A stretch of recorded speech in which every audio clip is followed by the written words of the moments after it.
the United States of America. Why are you hurting people? If you want to go kill and hurt people, go to Iraq. Why y'all doing this to people? Y'all walk around in riot gear like this is a war. I saw them beating people, people that had nothing to do with anything, just grabbing people out the crowd. There's no honor in that. My mom, my father, everybody has served in Iraq, Afghanistan war. I did 14 months in Iraq. My father was in Afghanistan. My mother did a year in Iraq. We fought for this country. I don't come home. I'm in New York City. I am from New York City, and these cops are hurting people that I fought to protect. There's no reason for this. There's no honor in hurting unarmed civilians, and I won't let it happen. Have a good night. I served with Kilo Company, 3rd Battalion, 8th Marines as an automatic machine gunner. There's a term, once a Marine, always a Marine. But there's also the term, eat the apple, F the core. I don't work for you no more. What sort of training did you have as a Marine? I mean, were you given cultural awareness? This Republican-Democrat thing, all the world is a stage. Obama is a puppet. He reads the script, he's a teleprompter reader, that's his official job, he doesn't make any decisions. Strings? The powers that be that have the majority of power in this world are those that control the financial system. The financial crisis engineered by these same criminals who are the ultimate fraudsters of the world. The Federal Reserve, the European Central Bank, those are the real string pullers, that's real power. War is out of control, and those who are destroying this world by fraud and deception is what's out of control. 9/11 was the false flag operation used to justify the invasion of Afghanistan. It is the ultimate deception, and it's done for a full spectrum dominance agenda, which is part of controlling this world by deception. And unless we as people stand up to these treasonous traitors and all of those people carrying out this stuff and the colluders, including the mass media and the politicians, we are going to continue to get this kind of deception. The individual is handicapped by coming face to face with a conspiracy so monstrous that he cannot believe it even exists. And that's the problem we have today. This conspiracy is so monstrous, so demonic, that we tell people about it and they say, you're crazy, this is America, it can't happen here. We have all the evidence needed to prove to anybody, if they'll just look at the evidence, that 9/11 was an inside job.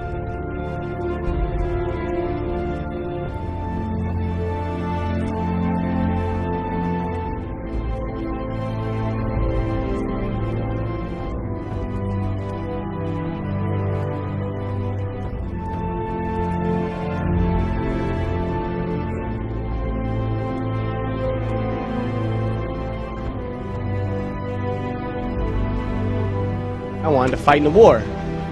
I joined up, month out of training, I arrived in Baghdad, Iraq. We believed 9/11 was a lie. This is in 2004. Every soldier served believed 9/11 was a lie. We thought the people would expose the lie, know the war's a lie, and bring us home.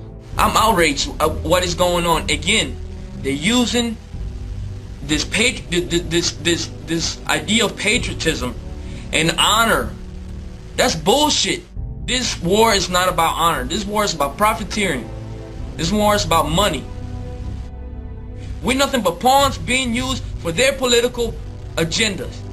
We need to wake up, and these politicians need to stop playing with the citizens' emotions and trying to give them this emotional high and patriotism. Let's speak reality. We need to wake up America.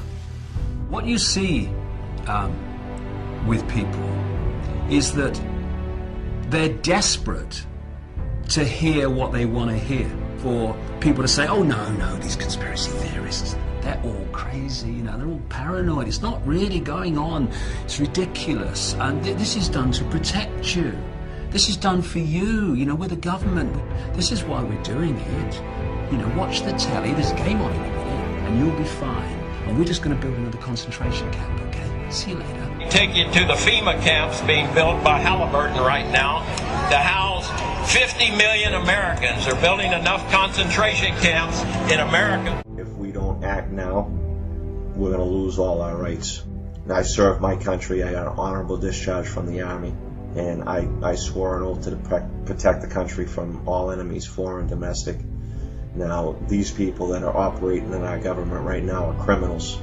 Whatever you hear on TV isn't what the reality is. You are losing your rights as we speak. You got H.R. 2749, which is a Food Safety Act. and this affects the entire country. They can stop all forms of transportation in and out of the state. They can destroy vehicles. They can declare martial law, and they can shut restaurants down. They can shut down supermarkets. And that's why they put all these hot button issues out there to distract people, so they argue amongst themselves, like race and abortion and terrorism and healthcare and God only knows what else. They got you all distracted, arguing amongst each other while they're all fucking robbing us. And people don't know. I talked to people today, they didn't even know what martial law was. They're like, what's that? And when I told them, they couldn't believe it. I mean, people have to wake up. And it's unfortunate, but we're at a point right now that if people don't wake up, they're going to lose everything that they fought for. That's where we fell off. We were out watching football or basketball or baseball or going on the beach or talking on the internet or texting each other, whatever the case may be. The last nail is being driven into the coffin of the American Republic, yet Congress remains in total denial as our liberties are rapidly fading before our eyes. The process is propelled by unwarranted fear and ignorance as to the true meaning of liberty. It is driven by economic myths. Who would have ever thought that the current generation and Congress would stand idly by and watch such a rapid disintegration of the American Republic, which is equivalent to granting dictatorial powers to the president. Our presidents can now, on their own, order assassinations, including American citizens, enforce indefinite imprisonments without due process, treat all Americans as suspected terrorists. It appears that the fate of the American Republic is now sealed.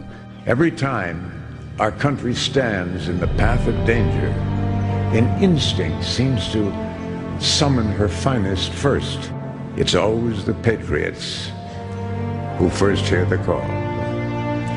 When loss of liberty is looming, as it is now, the siren sounds first. When ordinary hands can possess such an extraordinary instrument, that symbolizes the full measure of human dignity and liberty.